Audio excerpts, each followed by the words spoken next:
네, 정치의 겉과 속을 들여다보는 정치원 시작하겠습니다. 오늘은 전원책 변호사와 함께 심층적으로 분석해 보겠습니다. 어서 오십시오. 예, 안녕하세요. 안녕하세요. 오랜만입니다. 예. 대한민국 정치 어디로 가고 있는 것 같습니까? 제가 정치 평론하면 1세대일 텐데. 네, 1세대 평론가로서. 거의 한 30년 동안 이 정치판에 대해서 뭐 나름대로 분석도 하고 평가도 하고 했습니다만 요즘처럼 이 평가를 하는 입장에서 갈피를 못 잡을 때가 그렇습니까? 많다. 이런 게 처음이에요. 네. 가만 따져보면 여든 야든 너무 각박하게 싸우는 것 같고 무엇보다도 이 정치판에 있는 사람들이 정의감을 가지고 이 정치라는 게 뭡니까? 미래 세대를 위한 하나의 설계 작업이거든요. 그런 것 같으면 희생정신도 가지고 그걸 이제 막스 웨버는 소명의식이라고 얘기를 하는데 소명의식, 정치인의 소명의식이요? 소명의식과 열정을 가져야 된다 이런 얘기를 하는데 우리 정치판은 여든 야든 출세주의자들만 가득 있는 거 아니냐. 출세주의자들만 가득한 것 같습니까? 입신양명만 꾀하는 자들. 알겠습니다. 이러니까 당직을 바꿔서 뭐 심지어 그 당이 또 바뀐 당에 가서 또 최고위원이 되고 이게 사실로 보면 해외 토픽감입니다. 해외 토픽감입니까? 그렇죠. 이 21대 국회에서 그 법안을 통과를 시켰다가 거부권이 행사돼서 폐기가 됐던 법안들. 그게 22대 국회 들어와서 일제히 다 조금씩 바뀌어서 다시 등장을 합니다.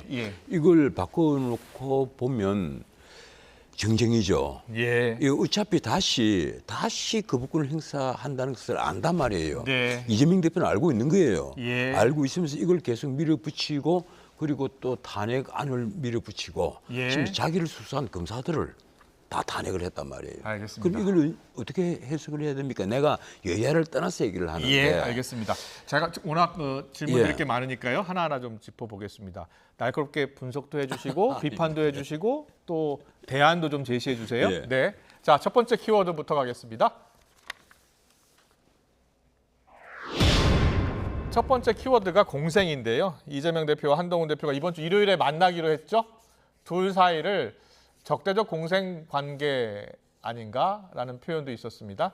자, 최재성 전 주석의 목소리 듣고 오겠습니다. 적대적 공생은 좀 적절치 않은 표현인데 마땅한 게 생각이 안 나서 정치적으로 보면은요.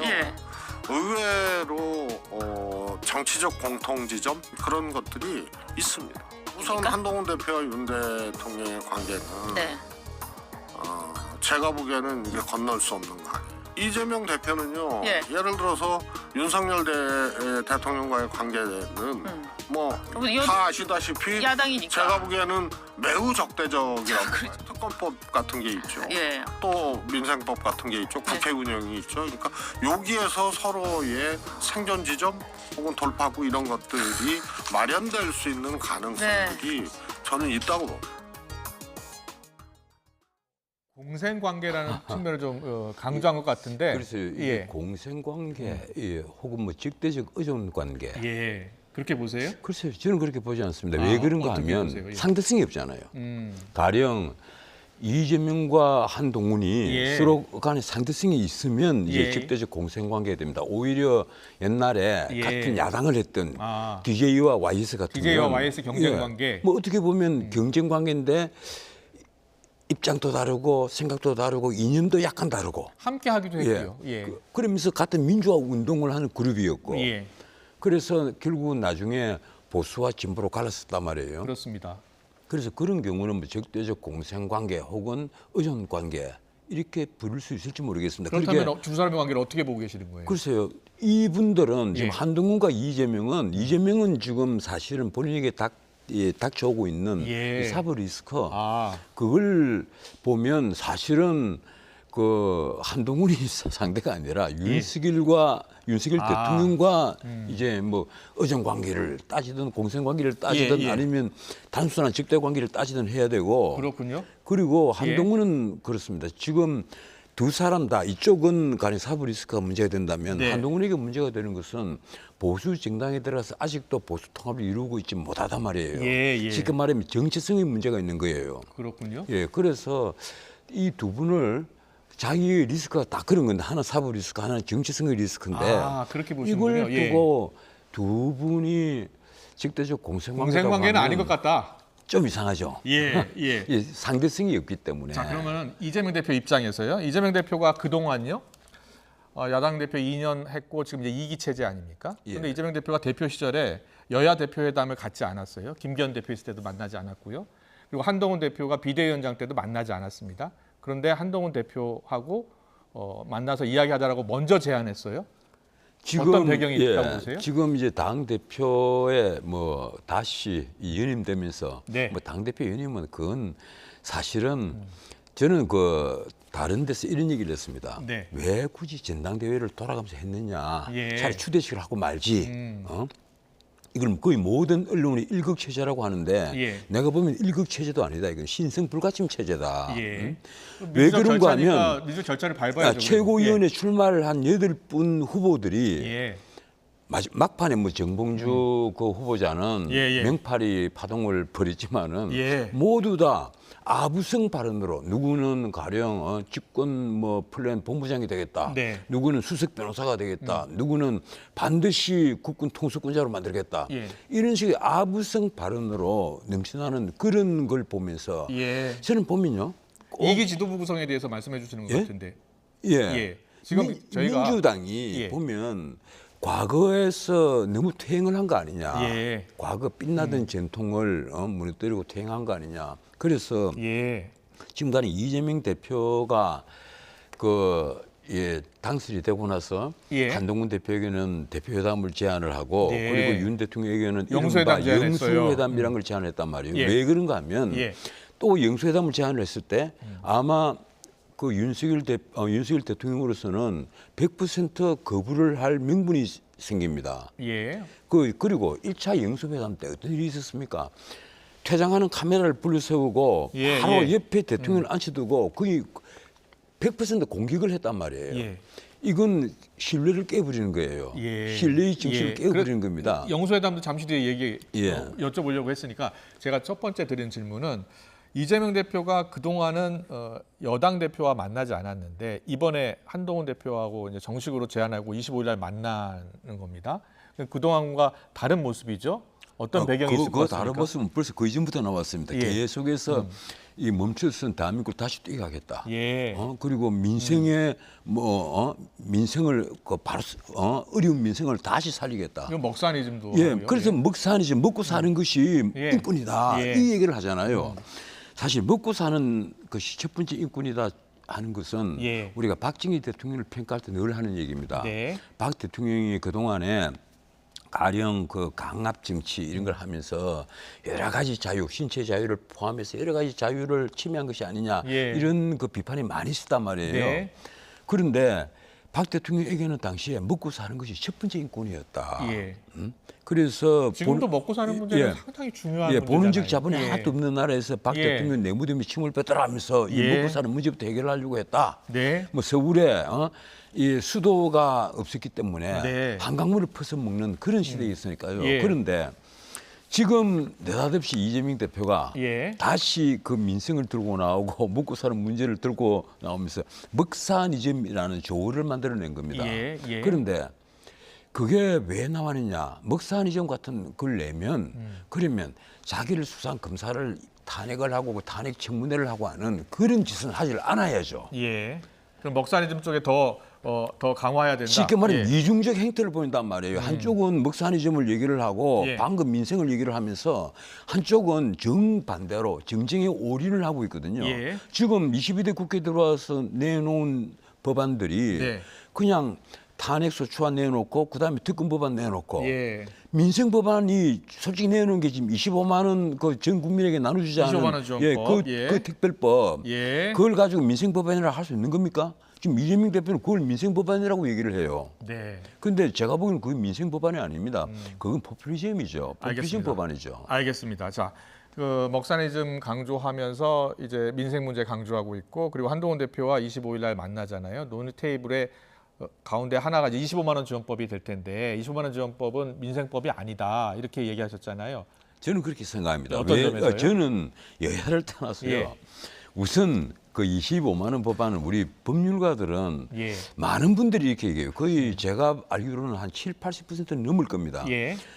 예산을 편성할 수 있는 권한은 정부에 있는데 법안을 통해서 법안을 통과시킴으로써 예산을 강제를 해버린단 말이에요. 이거는 위헌이다. 이건 왜 거의 무려 13조 원이나 됩니다. 이게 1, 2조 원 같으면 또 모르겠는데 25만 원씩 나누지도 13조 원이고 25만 원에서 35만 원을 같이 더 가난한 사람에게는 10만 원씩 더 주겠다 이렇게 되면 아마 1분위, 2분위까지 아마 10만 원씩 더 주겠다 하면 이런 계산이겠죠. 그렇게 되면 아마 14조, 15조가 될 거예요. 그럼 25만 원 지원이 아니더라도 그 액수를 좀 줄인다든지 아니면은 좀 더 어려운 분들한테 지원해주는 그런 방안도 논의가 될 것 같거든요. 지금 이게 지난 21대 국회에서 그 돈을 살포한 추억에서 벗어나지 못하는 데서 이런 안이 나오는 겁니다. 이것이 과연 정말 1분위, 2분위 혹은 무너지고 있는 중산층에게 도움이 되는 안이냐? 그게 아니란 말이에요. 이걸 설명하려면 시간이 많이 걸리는데 문제는 작년 말 기준으로요. 우리나라 국가 채무가 이미 1126조입니다. 거기다 올 연말에는 지금 올해도 지금 엄청난 적자거든요. 적자 정부란 말이에요. 그래서 적어도 한 1180조까지는 갈 것이라고 대부분 재정 전문가들이 얘기를 해요. 그런 판에 다시 13조 원을 빚을 얹겠다. 그런데 이 13조 원 빚을 얹어가지고 이것이 1, 2분이 정말 가난한 사람들에게 큰 도움이 된다면 모르죠. 사실은 그런 것보다는 정말 이재명 대표가 1, 2분이 가난한 서민들과 혹은 무너지는 중산층을 걱정을 한다면 지금 청년들 일자리를 만들어야죠. 어제 신문에 당장 한번 보세요. 지금 15살부터 29살까지 당장 청년들이 그냥 실업률 조사를 하는데 그냥 쉬었다. 이렇게 그냥 쉬었다고 얘기를 하면 실업률 조사에 포함이 안 됩니다. 그냥 쉬었다고 얘기를 한 사람들이 40만이 넘어요. 대학을 졸업하고 그냥 쉬었다고 얘기하는 총 숫자가 우리나라에 정책을 좀 더 만드는 게 낫지 않겠느냐라는 말씀을 근데 해주셨습니다. 일자리를 만들려면요. 뭘 해야 되는가 하면 노동 계획을 해야 된단 말이에요. 지금 같은 노동 경직성으로는 기업가들 우리나라 일자리를 못 만들어요. 알겠습니다. 그럼 그걸 이재명 대표와 민주당이 앞장을 서야 되는데 왜냐하면 노동 개혁은 보수 정권이 못 합니다. 사실은 진보 정권이 앞장을 서야 되는 거예요. 그런데 지금 상태가 어떻습니까?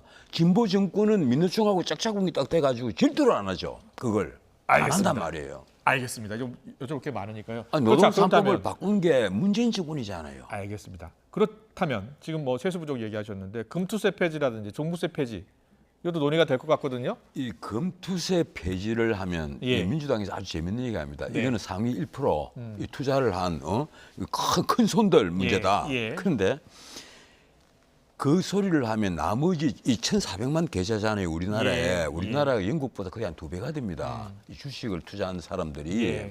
그런데 많은 개미들이 화를 냅니다. 뭔가 하면 큰 손들이 빠져나간다는 금투세 거잖아요. 걸리기 직전에 다 빠져나가 버리죠. 그럼 우리나라 시장이 과거의 대만처럼 무너질 가능성이 있단 말이에요. 그렇게 되면 개미들이 피해를 입는 거란 말이에요. 그래서 이재명 대표도 금투세 폐지는 아니더라도 좀 유예? 뭐 생각을 하고 있는 것 같아요. 글쎄, 나는 그 점에 있어서는 이재명 대표의 생각이 그래도 지금 금투세를 계속 유지를 하겠다 하는 저기 진성준 정책위 의장이잖아요. 그렇습니다. 그런데 또 이재명 대표가 그러면서도 진성준을 그대로 유임을 시켰어요. 진성 정책위장을 유임시켰죠. 유임시켰는데 나는 그 속 내막을 모르겠어요. 지금 세제 계획에 있어서 가장 문제가 되는 것이 금투세, 상속세, 종부세란 말이에요. 사실은 상속세는요 전 세계에서 우리나라가 제일 높지 않습니까? 그리고 기업의 경영권 지배권까지 그들 물려받으면 50%가 아니라 60%란 말이에요. 10% 더 올라가서 이거요 상속세 바꾸지 않으면 반드시 편법 상속이 되는 것을 막을 수가 없습니다. 알겠습니다. 거기다 종부세는 태어나지 말아야 될 사실은 세금이에요. 그런데 뭐 종부세 같은 경우도 그렇고 지금 금투세 같은 경우도 그렇고 여야가 좀 협상하고 논의하고 이번에 의제가 될 것 같은데요. 거기까지 짚어봤고요. 최상병 특검법 짚어볼게요. 자, 해병대원 특검법 제3자 특검안을 한동훈 대표가 제안을 했었잖아요. 그런데 민주당에서 받을 수도 있다라는 입장을 밝혔어요. 협상하자. 그리고 빨리 법안 발의해라라고 이제 압박하고 있거든요. 어떻게 될 것 같아요? 지금 이제 민주당에서는 한 대표가 이 제3자가 이 특검을 정하면 그 법은 우리도 받겠다. 예. 그러니까 빨리 발의를 해다오. 이 얘기 아닙니까? 그렇습니다. 그런데 또 그 이제 한동훈 대표는 여기에 그 제보 조작으로요? 제보 조작을 한 예. 그거까지도 포함시키자. 예. 이러니까 왜 자꾸 토를 타느냐. 예. 아마 오늘 아침까지 나온 뉴스가 그런데 제보 공작 의혹인데 장경태 예. 의원이 오늘 제보 공작 의혹 포함하자는 한동훈 대표 제안 받아들인다고 또 했어요? 예, 그건 이제 장경태 의원이 또 당사자란 말이에요. 예. 그리고 그 또 민주당에서는 그러니까 권성동 의원까지 또 물고 들어갑니다. 예. 그런데 제가 보기로는 그렇습니다. 이 최상병 특검법 같은 게 처음 나온 이유는요. 예. 윤 대통령 끌어내리기가 목적이었잖아요. 이 솔직히 말해서 3년은 길다 이러면서 예. 윤 대통령 끌어내리겠다. 이래서 최상병 특검법, 김건희 특검법 이런 특검법을 통해서 완전히 전국을 완전 요동치게 만들어서 윤 대통령 끌어내려 버리겠다. 예. 이제 이것이 목표였는데 저는 그래서 다른 방송에서 그런 얘기를 했습니다. 최상병 특검법 진작 받아라. 예. 왜 그런가? 받아서 빌 것이 없다. 왜 그런가 하면 경찰에서 최상병 이미 특검법 받아야 된다고 생각하시는군요. 경찰에서 수사를 다 해가지고 네. 이미 임성근 1사단장 같은 경우에는 예. 이 사람 무혐의다 이래서 애초에 송치조차 할 필요가 없다고 예. 결론을 내렸습니다. 예. 그런데 여기에 대해서 마치 최상병 특검법 못 받겠다고 이러니까 예. 자꾸 무슨 문제가 있는 것처럼 보였단 말이에요. 그래서 한동훈 대표가 예. 그 대표되기 전부터 그 얘기를 했잖아요. 이 최상병 특검법을 민주당만이 특검을 지정하도록 하는 것은 그건 안 된다. 예. 네, 그건 안 되고. 예. 그래서 제3자 특검을 지정을 하면 그건 나는 오케이 하겠다. 그 얘기를 한 거예요. 예. 나는 사실은 최상병 특검도 그렇고 김건희 특검법도 네. 받을 수 있으면 받아라. 자, 그렇다면 지난 국민의힘 당대표 경선 때 나경원 당시 후보 원희룡 후보는 반대를 했었잖아요. 그리고 지금 현재 당 내에서도 국민의힘 당 내에서도 반대하는 의원들이 많다는 거예요. 왜 반대를 하는가 하면요. 이 법안들, 이 특검 법안들의 목적이 오로지 윤 대통령 끌어내리기 그것이란 말이에요. 그래서 당시도 나경원 원희룡 후보가 그렇게 주장했죠. 예, 그래서 특검을 자체가 뭐 한때는 21대 국회 때는 그런 얘기를 했습니까?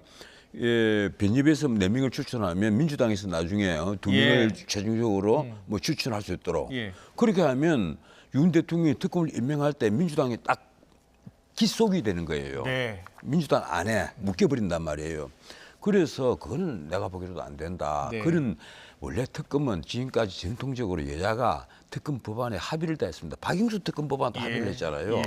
그런데 지금 윤석열 정권에서 윤 대통령을 끌어내리겠다면서 특검 법안을 자꾸 내놓으면서 여야 합의 없이 야당 일방으로 특검 법안을 통과를 시키면 내가 대통령이라도 그건 거부권을 행사를 하죠. 그 의지할 수 없는 거예요. 알겠습니다. 목적이 순수하지 않으니까. 지금 전원책 변호사와 함께 하고 있습니다. 2주 뒤에는 우상호 전 의원과 또 따로 함께 할 것이고요. 그런데 여야 대표 회담 성과가 있을 것 같습니까? 어떻게 보세요? 글쎄요. 한동훈 대표도 사실은 그 이제 문자 그대로 본격적으로 중앙 정치에 데뷔를 하는 순간입니다. 그렇군요. 뭐 대표가 된 지 조금 됐습니다만 그리고 지금 이재명 대표로서는 자기 사법 리스크를 완화시켜야 할 아주 중요한 시기란 말이에요. 당장 10월달 되면 공직선거법 위반하고 위증교사 사건 승고가 아마 그 달 말에 있을 거예요. 늦어도 11월 초에는 있을 겁니다. 거기다가 그 사건이 지금 중요한 게 아니에요.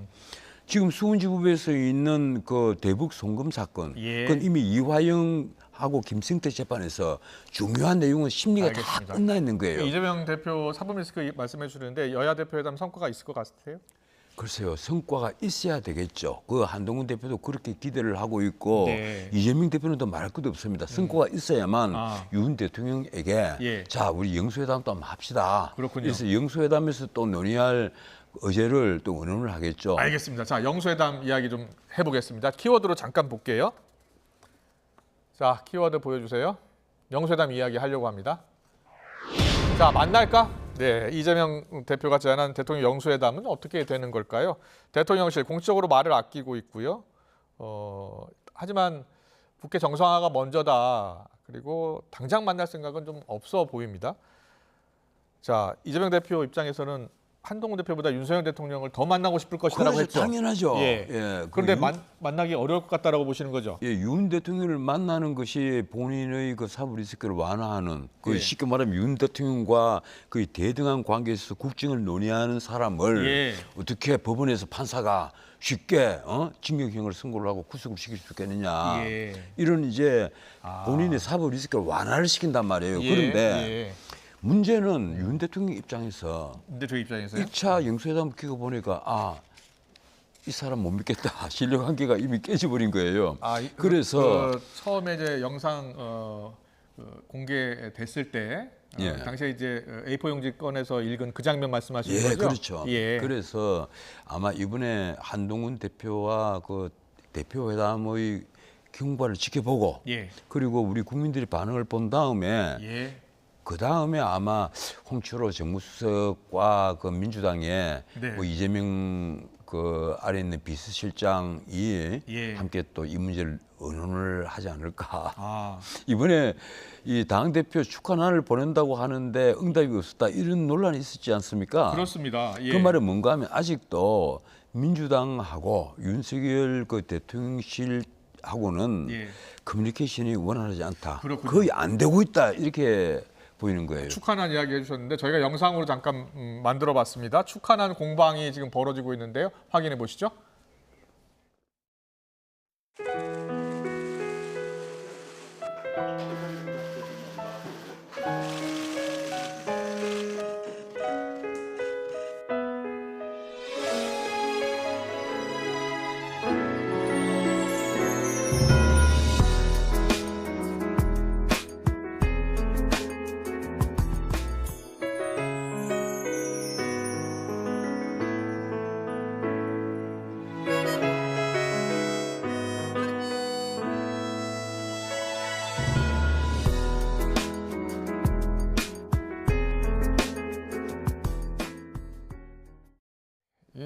누가 용산 아니면 민주당 아니, 한 지금 곳에서 거짓말하고 있는 것 같은데. 예, 지금 대통령실의 그 장이 비서실장이 오선 출신인 정진석 의원입니다. 전 의원입니다. 예. 그분이 있는데 뭐 이 축하난에 대해서 자, 나는 어디로 보낼까요? 언제 보낼까요? 그리고 우리 정무수석이 뭐 가야 되지 않겠습니까? 이 정도 얘기가 오고 갔을 텐데 예.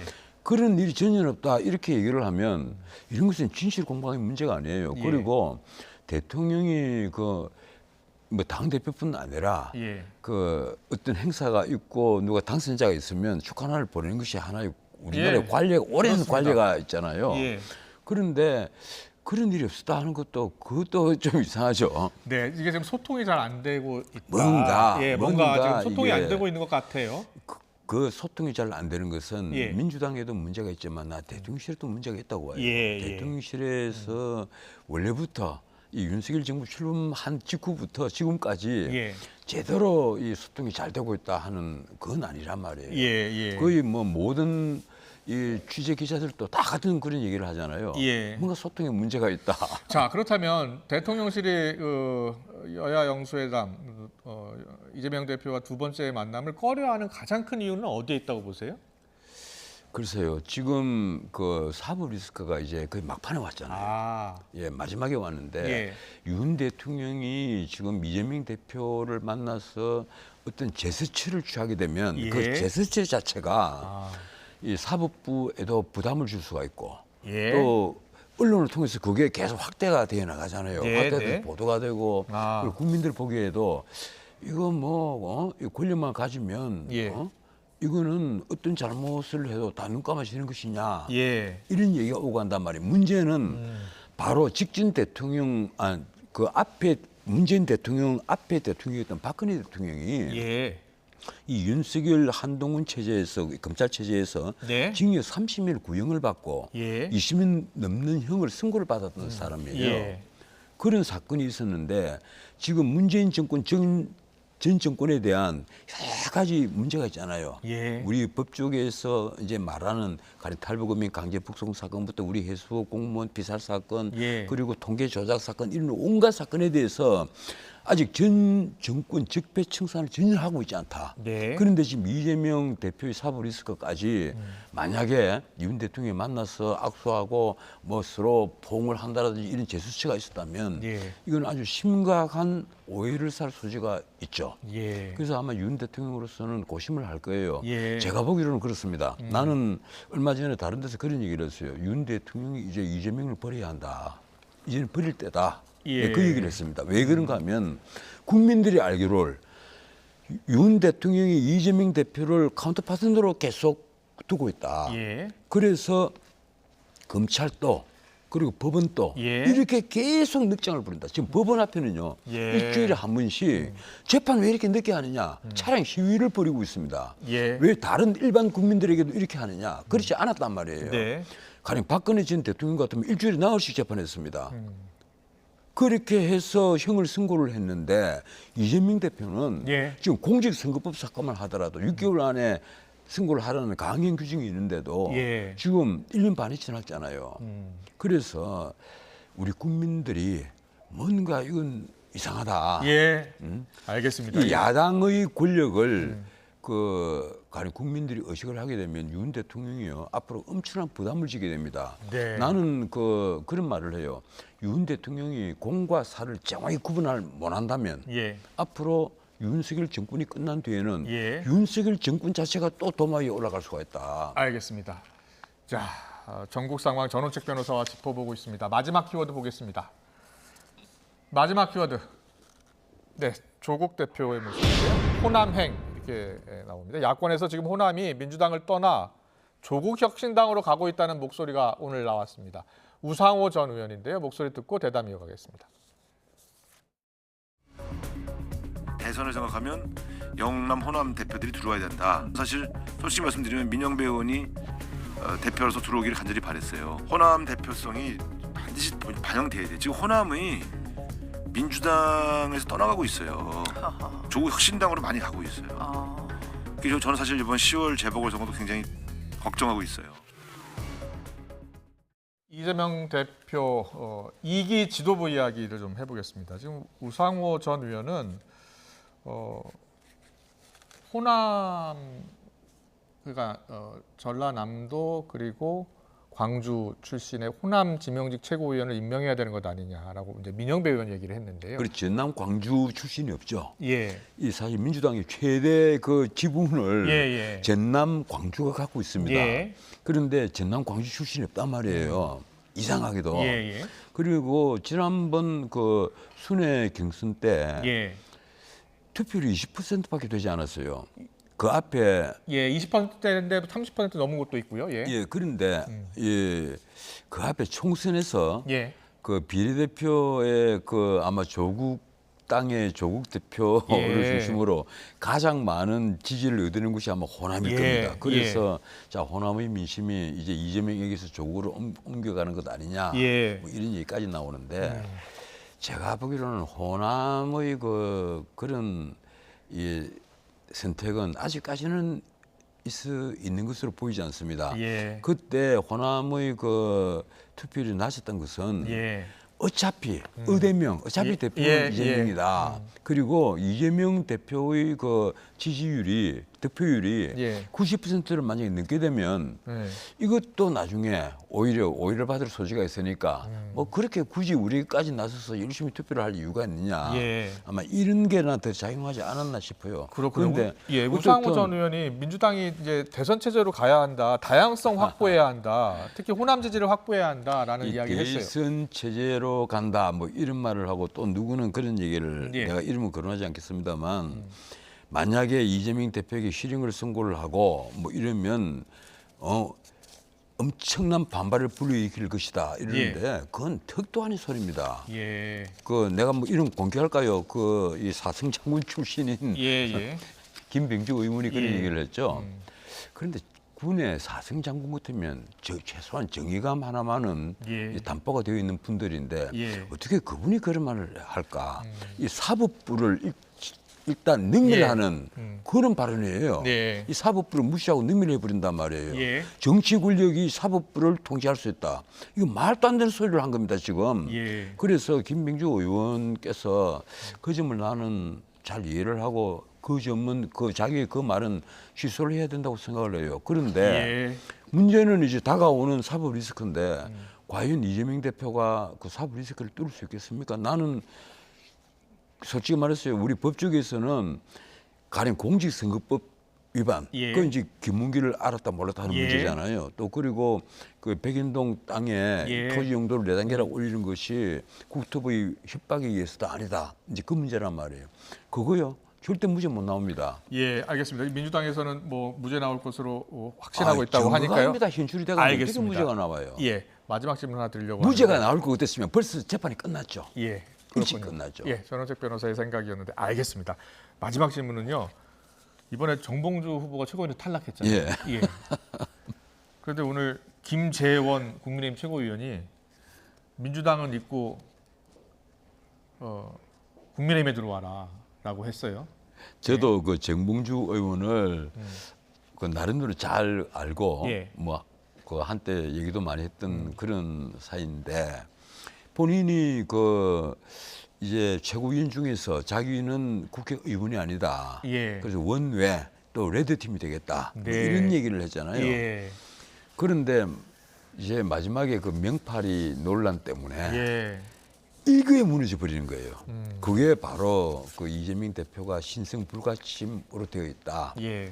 근데 그걸 아셔야 됩니다. 예. 예. 이재명 대표든 한동훈 대표든 예. 다 셀럽이에요. 그리고 팬덤을 형성하고 있습니다. 예. 이재명 대표가 조금 더 많을 거예요. 그 팬덤은. 네. 그런데 제가 장담하는데요. 그 예. 팬덤보다는 반대자가 거의 2배에 이릅니다. 팬덤이 전 국민의 가령 30%까지 갈 수 있다 이러면 반대자는 이미 그 2배인 60%를 넘는 70%예요. 예. 두 분 다 그래요. 예. 그래서 우리나라에서 이 우상 정치를 그 생각하고 그 네. 이미지 정치를 하는 사람들은 반드시 끝이 안 좋습니다. 네. 지금이라도 가령 한동훈 대표든 이재명 대표든 난 정도를 그려야 된다는 생각을 해요. 정도만 그러면 예. 사실 그분들만큼 경험이 많은 분들이 어디 있어요. 알겠습니다. 나는 근데 예. 사법 리스크도 예. 본인이 털 수 있을 것으로 생각합니다. 예. 난 그 사법 리스크 때문에 영원히 안 된다는 것이 아니라 예. 그리고 한동훈 대표도 그래요. 본인이 가령 보수 정당의 대표가 되었으면 정체성부터 확인해보라고 본인의 어떤 상표를 내놓아야죠. 예. 본인의 정책, 본인의 상표를 알겠습니다. 내놓아야 되는데 아직 그게 없잖아요. 여야 대표회담 때 어떤 제안하고 어떤 성과가 있는지 지켜보겠습니다. 전원책 변호사 한 달에 한 번씩 월간 정치온 시간에 이제 출연해 주셔서 이야기해 주실 텐데 정치가 생물이니까 한 달 뒤에 또 어떻게 변할지 좀 알겠습니다. 여쭤보겠습니다. 그리고 2주 뒤에는 우상호 전 의원과 함께 하겠습니다. 지금까지 전원책 변호사와 함께했습니다. 잘 들었습니다. 고맙습니다. 예, 고맙습니다.